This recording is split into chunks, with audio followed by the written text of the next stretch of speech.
दोस्तों, इस वीडियो में आज हम जिस चैप्टर का जिक्र करेंगे या जिस चैप्टर के बारे में पढ़ेंगे उसका नाम है सोसाइटी, कॉन्सेप्ट एंड मीनिंग, यानी समाज, उसकी अवधारणा और उसका अर्थ। एक बहुत बड़े दार्शनिक हुए हैं अरस्तु, उन सदियों पहले कह गए हैं कि मनुष्य एक सामाजिक प्राणी है।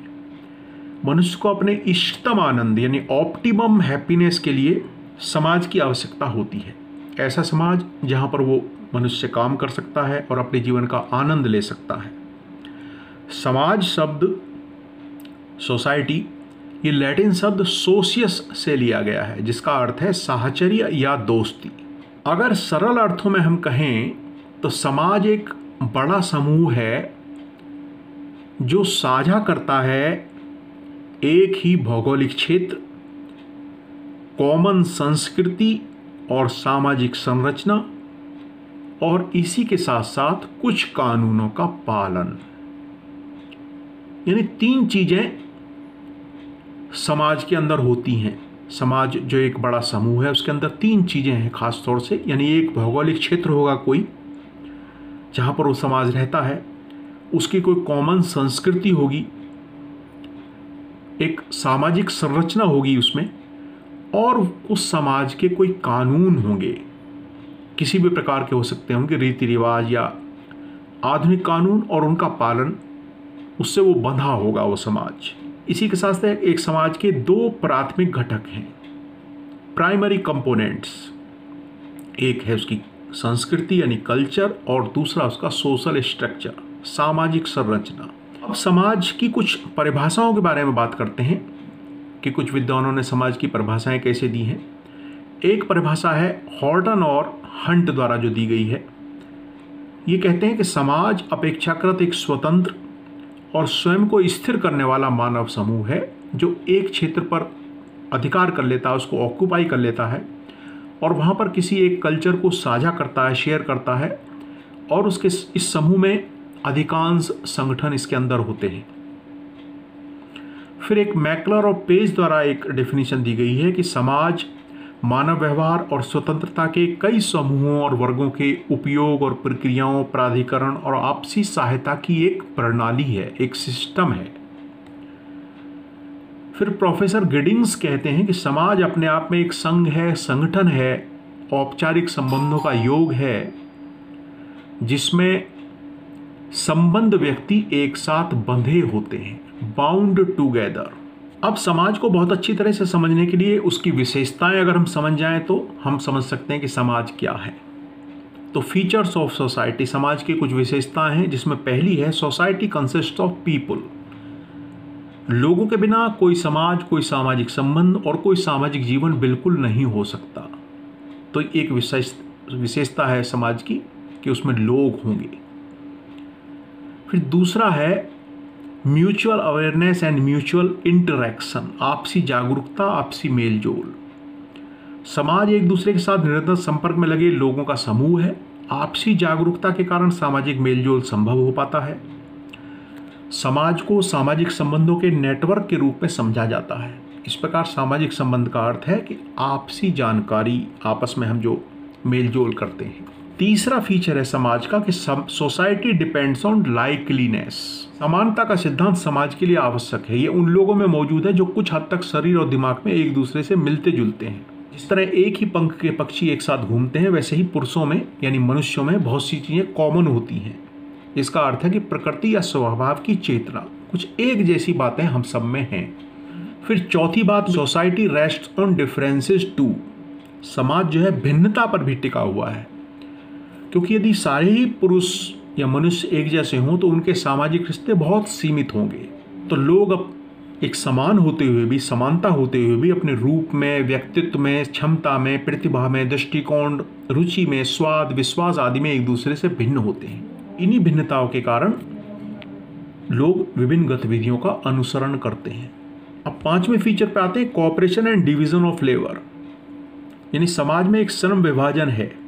श्रम विभाजन में प्रत्येक इकाई या समूह को एक सामान्य कार्य का एक विशिष्ट हिस्सा असाइन किया जाता है। उदाहरण के लिए बैंकिंग सेवा प्रदान करने के सामान्य कार्य में काउंटर सेवाएं, अकाउंटेंसी, ऋण, उधार आदि शामिल हैं। और ये श्रम विभाजन किससे संभव हो पाता है? सहकारिता के कारण, कोऑपरेशन के कारण। इस प्रकार सहयोग और श्रम का विभाजन सामाजिक संबद्धता के लिए सामाजिक एकजुटता बनाने का काम करते हैं।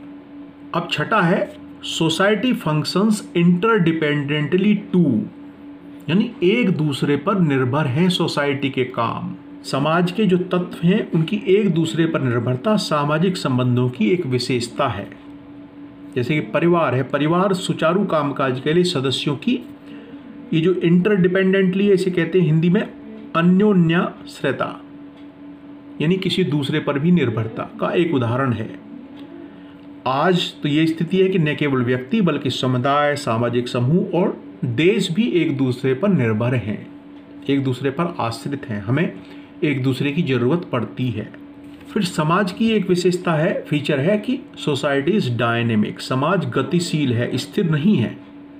ये परिवर्तनशीलता मनुष्य का एक अंतर्निहित गुण है, इनहेरिटेंट क्वालिटी है। कोई भी समाज थोड़े से समय के लिए भी स्थिर नहीं रह सकता, परिवर्तन धीरे धीरे भी हो सकता है, अचानक से भी हो जाता है। फिर एक लास्ट फीचर है, विशेषता है समाज की, सोशल कंट्रोल। अगर पूरी तरह हम मनुष्य को स्वतंत्र कर दें तो वो उसका जीवन फिर जानवरों की तरह ही होगा।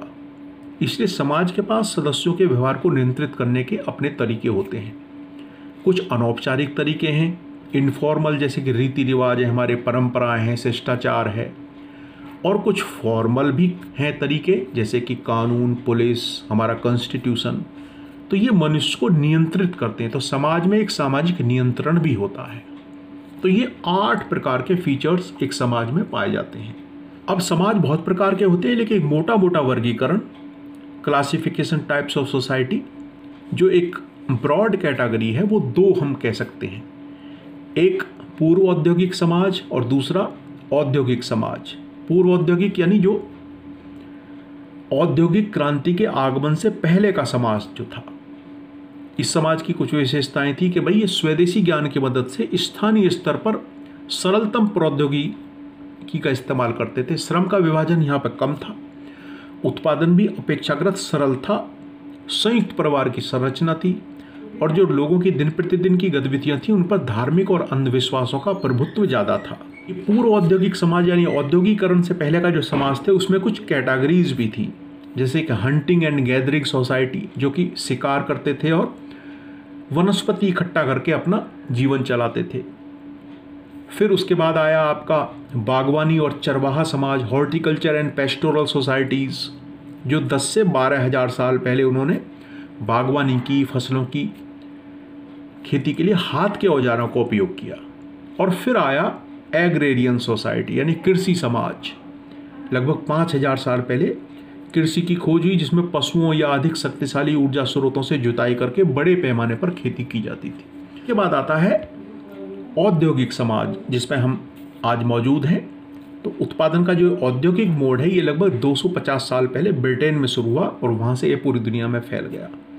सरलतम अर्थों में औद्योगिक समाज एक सामाजिक व्यवस्था है जिसका उत्पादन का तरीका जो है मुख्य रूप से मशीनरी की सहायता से निर्मित माल पर केंद्रित है।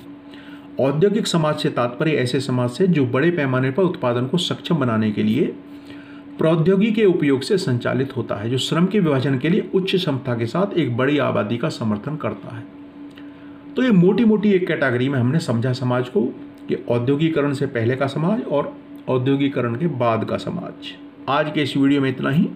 अगले वीडियो में किसी नए चैप्टर को लेकर हम मिलेंगे। नमस्कार, धन्यवाद।